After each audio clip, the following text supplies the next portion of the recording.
untuk menuju kebun kurma Aceh dari Dayak Muk. Kenapa kami datangkan Tuan Guru Bajang? Karena kita tahu bahwa ikon ekonomi Islam ataupun ekonomi syariah itu salah seorangnya adalah Tuan Guru Bajang atau Gubernur NTB.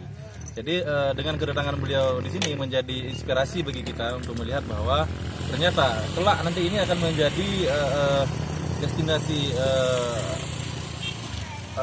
syariah dalam hal wisata. Orang akan melihat kebun kurma itu tidak perlu lagi datang ke Arab, tapi datang aja ke Aceh, kemudian melihat dan mencicipi bagaimana kurma yang ditanam oleh tangan orang Aceh itu sendiri. Dengan sedikit ada sentuhan ilmu pertanian, maka kita akan melihat bagaimana kebun kurma yang begitu luas menghampar, baik di kiri saya, di kanan saya, di depan dan di belakang.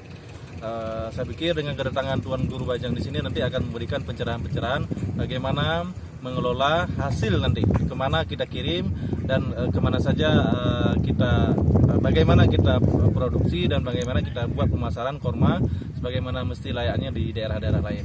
Demikian kita berharap semoga ini menjadi awal kesuksesan bagi petani kurma yang ada di Aceh, insya Allah.